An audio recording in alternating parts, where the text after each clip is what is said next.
Welcome, everybody, to our environmental impact session of our Puerto Rico Day in Tallahassee, this year all virtual. We're excited that you have joined us for this session. As we know,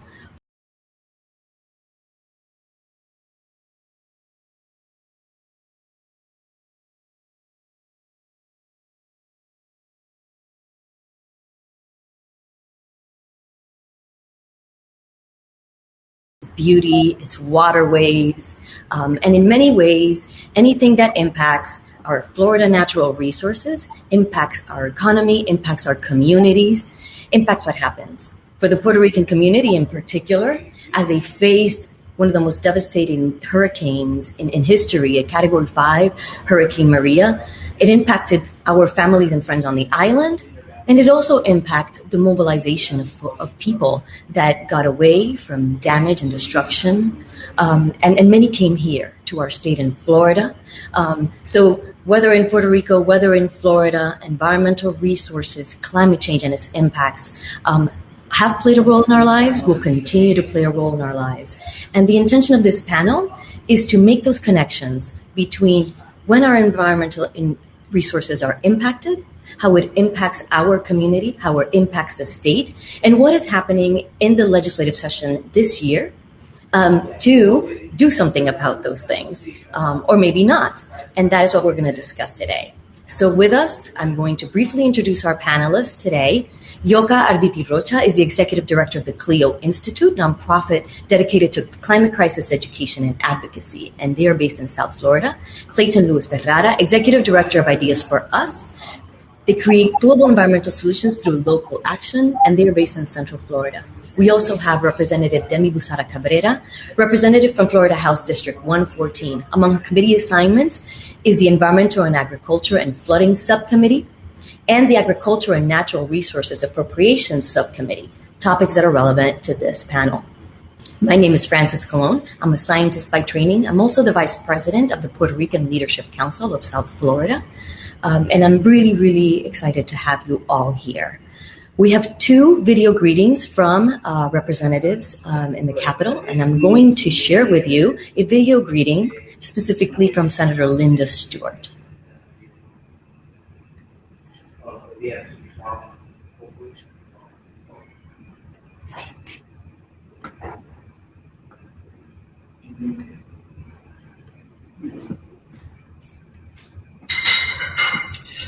I know things have been very difficult with this year being COVID involved in all of our lives and in all of our households, but I'm happy to have the opportunity to address you for this year's Puerto Rico Day in Tallahassee. I have the privilege of serving as Vice Chair of the Senate Environment and Natural Resource Committee. Advocating for our state's unique environment has been a long time activity for me and priority. I'm looking forward to continuing the fight for policies addressing climate change and promising resiliency for the future. Ensuring that our state's priorities are equitable for all Floridians as we move forward in addressing climate change. One of the biggest issues we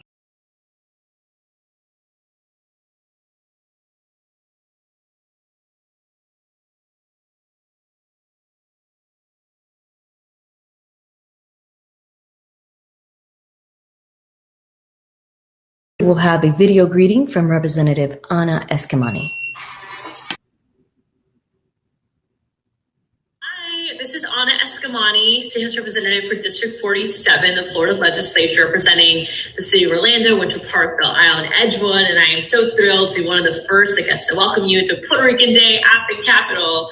I know this is not like other days at the Capitol. We are still navigating the COVID-19 crisis. And as more folks get vaccinated, I cannot wait to welcome you back to the legislature.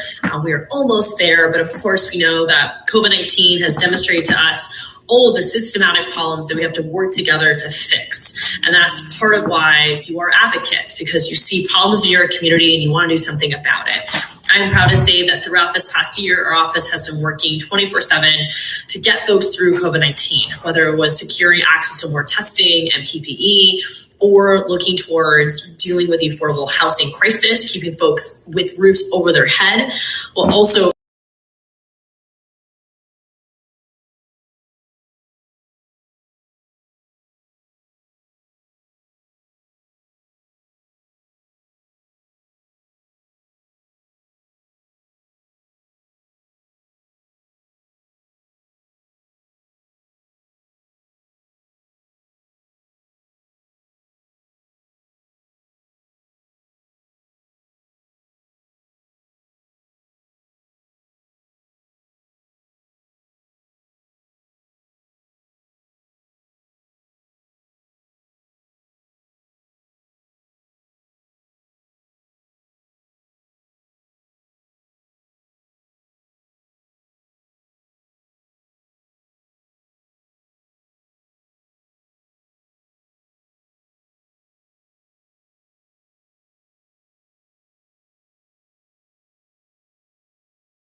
Thank you both to the senator and the representative for their remarks and joining us in the way they could. We know they are very busy during this session, so we're extremely grateful for them and extremely grateful for Representative Busara Cabrera for joining us today. We're going to dive straight into our discussion. And so I'm going to start with Clay, and I'm going to say, Clay, can you tell us, in your view, as it pertains to the Latin American community, specific the Puerto Rican community, what are our biggest environmental and climate challenges in the state, and are we ready for those?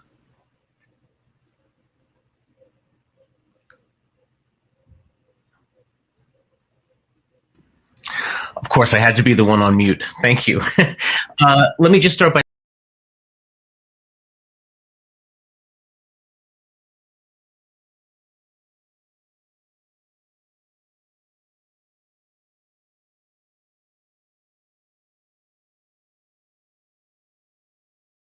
we also have kind of a perfect storm of factors that are making the triple bottom line as a way forward so important. Sea level rise, for instance, is a tremendous problem, not just on Puerto Rico as an island, but also here in Florida and our coastlines. We all know the devastation that Hurricane Maria caused, and this is unfortunately a trend that's predicted to increase throughout the 21st century. So as far as the path forward, you have to examine what the problems are. And we have an environmental justice issue here. We have the need for economic growth in pro-environmental areas. This, of course, we know will create a tremendous amount of jobs, and that's very, very needed post-COVID, right? As we're all looking to get past the last, what will be 2 years, right? That will really take for us to get back to normal here. I also think that there is, a very important issue around just quality of life. And the fact that so many places in Florida don't have public transit. They don't have an ability for people to easily find places to be outside or to go hiking. You have to travel increasingly farther to these places. So I think there's a transit discussion as well that needs to be brought into this. And luckily, sustainability helps solve a lot of these issues. Thank you. So we're in the middle of a legislative session. It'll go on for about 40 more days here in Florida. These legislative sessions are once a year, and they happen in the beginning of the year. And it is where all of the legislation happens. We want to know, I know that your organizations are particularly interested in the bills that tackle the problems with environmental resources, resiliency, and the like. So, Yoka, would you tell us, from what you're seeing in the legislative session, what your organization is particularly following, what bills are you heartened by? What bills are you feeling concerned with? Thank you, Frances. And I'm so excited to be part of this conversation, not only as a Florida resident, but as a Puerto Rican myself, and working as a woman, as a mother, to try to really put forward the best equitable and sustainable solutions for the current climate crisis we're all experiencing. To me, this is of extremely important personal relevance. I'm excited to be sharing this platform with my own House of Representatives here today. And yes, we are looking at several, in fact, more than 22 bills right now sit on the current legislature, moving through different committees. Some of them are very refreshing and encouraging, give us tremendous hope, particularly on the area of resiliency and adaptation to the impacts of the climate crisis. There are so many great proposals now that we are tremendously encouraged. And there are other ones that are really worrisome that have to do to continue to sustain the very much status quo and all ways of doing things, which is basically tying ourselves to a polluting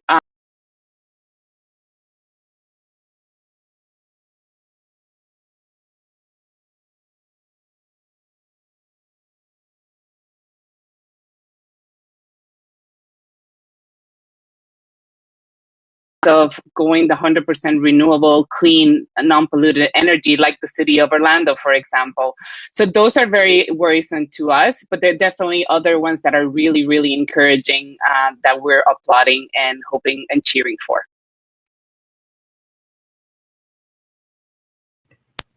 Thank you, Yoka. Representative Busata Cabrera, we're really excited to have you here because you're a representative from South Florida. And as we all know, South Florida, if the entire state is the epicenter, South Florida is the epicenter of impacts. And as we look at these resilience bills, many of them, I'm sure, are coming through your subcommittee. And I know that a lot of it is intended to help us deal with impacts, help us strengthen our position as we brace for a lot of these impacts from sea level rise and flooding. How do you see that these bills, given the amount of money that we're proposing in them to help us harden our infrastructure and really protect our communities, how we can do that when there are also some bills that are potentially going to prevent us from implementing more renewable energy in our communities? How do we reconcile these two things happening at the same time? Both are very important, and as we know, very much of an impact in the South Florida community. Well, thank you for having me today. I'm honored to be here joining each of you. I do come from the Miami-Dade area. I'm District 114, which is parts of Coral Gables, Flagami, West Miami, City of South Miami, Gables by the Sea, the eastern side of Pinecrest, a little bit of Palmetto Bay, and all of Cutler Bay. So this is definitely not only an important issue to me, but an important issue to my community and to my constituents. So as some of you may know, I am carrying the resilience package in the Florida House. This is the Always Ready Flooding and Sea Level Rise bill. Speaker Sprowls has been a big proponent of making sure that we have a plan in place to combat sea level rise and flooding. And I'm beyond honored that he has entrusted me with this opportunity to carry this piece of legislation. It really is a transformational piece of legislation because we've never done anything on the state level like this before, or, for that matter, anything related to combating sea level rise from such a holistic point of view. We have a lot of local communities and municipalities who are doing a great job, but that only goes so far. It's time for the state to act. So what this bill would do, it would make sure that we do a statewide assessment, and the state would be providing funding to our local communities to make sure that they have the money to do a local assessment, which would be submitted to the state, to DEP, and then from there, DEP would do a statewide assessment to really figure out what we need to be doing and where we need to allocate our money. And from there, we would allocate up to $100 million statewide to combat flooding and sea level rise. We'll be creating a Florida Flood Hub in the St. Pete area, where our chief science officer is based out of at the University of South Florida. The bill would also allow regional coalitions to partner up with our local communities to make sure that we're combating this also from a regional perspective, because at the end of the day, this affects all of us. Sea level rise doesn't care, where you live or which zip code you're in or who you are. It affects everyone, whether you're on the coastline or you're an inland community. I know you guys mentioned some bills that are at odds with fixing this issue. I would love to know exactly what bills those are, if you have specific bill numbers, titles, things like that, so I can kind of better assess which issues you're directly targeted at. But don't worry, this is a top priority for the speaker. It's a top priority for myself. It's a top priority for the committees that I sit on that are related to these environmental issues. So, we are definitely trying to be at the forefront of this. Thank you. We're definitely very excited about the resilience package that is being proposed. Our municipalities across the state definitely need the help. Preparing for the climate crisis is costly, but in order to provide that protection, in order to help our homeowners, our business owners, and everyone, we're going to need it. I wanted to ask the question for our listeners today, and Yoka, Representative or Clay, you can jump in here. When folks say Latino communities, Black and Brown communities, or African American communities, sometimes will be hit first. They will be impacted first and hardest by climate change. What does that mean? Why is that the case? And what can we do about it as a community, as a Puerto Rican community, as a civically engaged community to address that vulnerability as we confront the climate crisis? Thanks. I'd like to obviously thank the representative for her leadership. I'm a constituent of your district, so I'm excited that you're leading the way. We're definitely going to reach out to you to talk about those worrisome bills, and definitely our office will get in touch. We look forward to that conversation. And to Francis' question, I think what we mean about that is that even though everybody's being impacted by the climate crisis, not everybody is feeling it the same way. There are some communities due to systemic racism that have been traditionally marginalized for centuries that are really feeling disproportionately effects and don't have the safety guards, the safety nets to really cope with increasing costs of extreme weather events, increasing costs of health impacts, increasing costs of just to name a few. So what the systemic racism that are inequities that we have been dealing with for so long, affecting communities of colors, Latino communities, and which are the most vulnerable communities in so many ways. Clay, do you want to jump in? And maybe you can also plug in how we're part of a bigger global community as we confront these challenges and try to achieve these goals as a planet. Yeah, I mean, unfortunately, when you look at history, point blank, black and brown communities have been affected by pollution significantly more than other communities, right? Most African Americans today, I think it's over 60%, live within 30 or 40 miles of a coal-fired power plant. You also have here in Orlando, in Central Florida, where I'm located, you have some historically, African American communities that are really plagued with brownfield sites and places where dumping was occurring of chemicals that are now considered, very poisonous. Even things like shooting ranges. In the nonprofit that I'm executive director for, called Ideas for Us, we were looking at doing a wetland restoration, and we had to actually pivot the project because we couldn't do any work on site with volunteers because the lake was once used as a shooting range when bullets were still made out of lead. And here we are in this community wanting to, plant a shoreline for wetland animals and stormwater management, and unfortunately can't do that.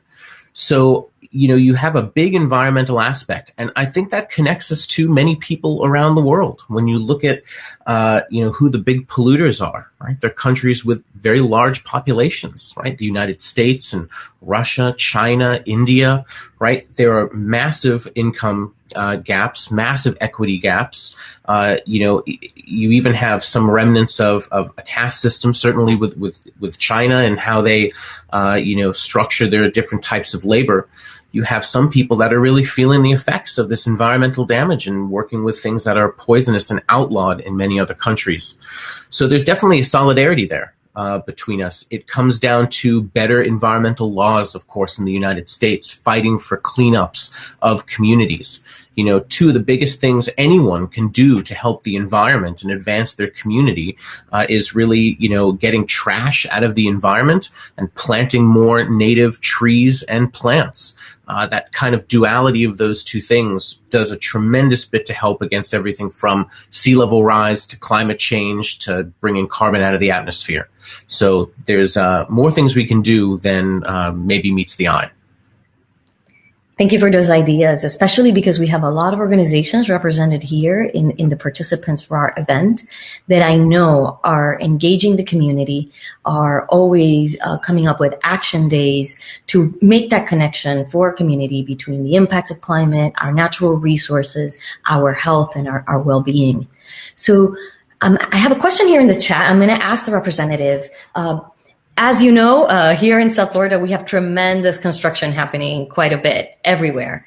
And so how do we manage the development that's happening in our cities, in our counties, in our communities, whether it's construction of housing, construction of new housing, construction of affordable housing, with the idea that we should really be looking at the environment and saying, can we really have more construction and not more green spaces? How do we incorporate elements of protecting coastal, green coastal structures like mangroves while still meeting the needs of the economic progress of our cities and our communities?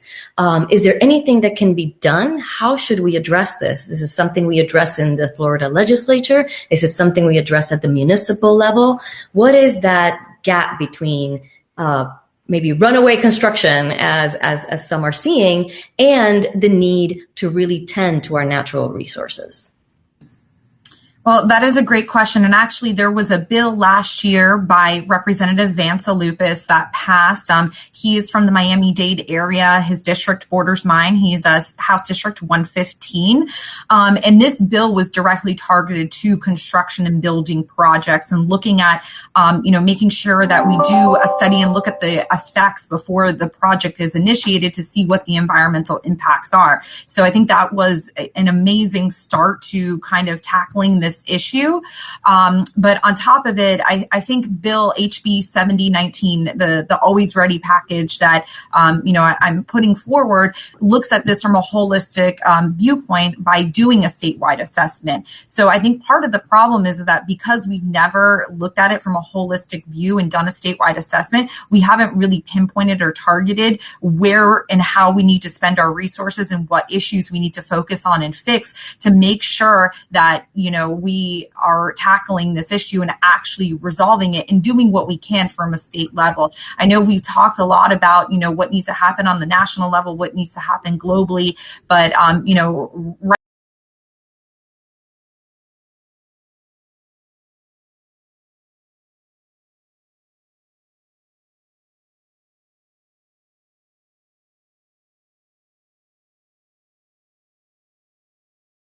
regional and looking at it, maybe it's Broward and Miami-Dade working together, and that goes down to Monroe, and how we need to configure our construction together to make sure that we're all working together in this and we're all always ready for what the future is going to bring.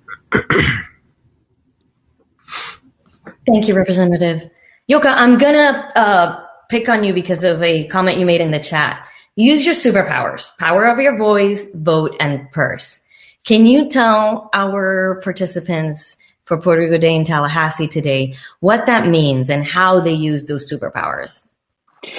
Well, we all have superpowers, and I think we need to be more civically engaged to make sure our needs are being heard. And so we use that with the power of our voices, making sure you know who your state representatives are, who your senators are at the local and obviously state and federal level. We want to make sure we are speaking in one voice, because when we speak in one voice, politicians listen. And I'm going to put a quick example that happened yesterday, and it's to talk about how people's coming together, asking their local elective work. And yesterday at the Miami-Dade County Commission, there was a resolution urging President Biden to sustain and maintain the Keystone Pipeline. The community really went up in arms, because this is a community that is experiencing sea level rise issues. We are the forefront of the climate crisis, and that really means more flooding, more rising temperatures, more climate gentrification. And so many of the commissioners, both on the Republican and Democrat sides, understood that. And so the people called their commissioners, and that resolution did not pass.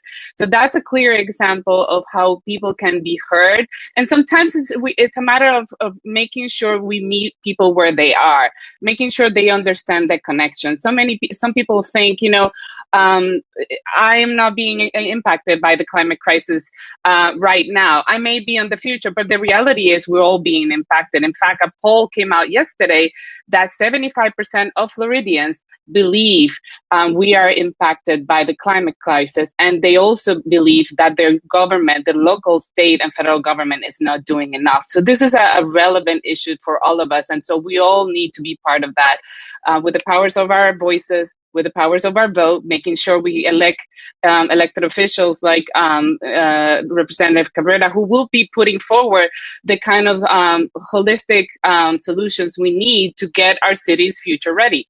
And obviously the power of our purses, because what we say with our purchases matters, sends the right or wrong signals to the marketplace. Excellent. I think one of the most important purposes of a day like today is for our community to realize the power of their voice, the power of their vote, the power of their purse. And that is what we're doing. I think we have about a minute left, so I want to plug you guys. I want to plug Clayton's work. Clayton, I want you to tell people where they can get involved with your organization's work. I know, Yoka, you put your organization's information right on the chat. So if folks want to become a climate ambassador with Clio, there are ways. Clay, if you want to just quickly plug in the work, the local action that you're doing.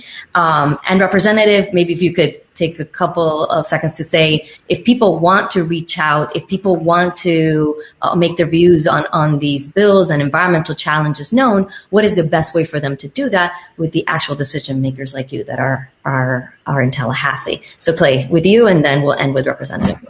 Awesome. I'll be brief, and thank you so much. So we are an environmental action organization. And what that means is that we launch different kinds of action projects in energy, water, food waste, and ecology in over 30 different countries around the world. We focus on localism and really believe that local environmental action is something that, done globally, right, has a chance of actually turning the tide and affecting things. I put our website, which is ideasforus.org, in the chat.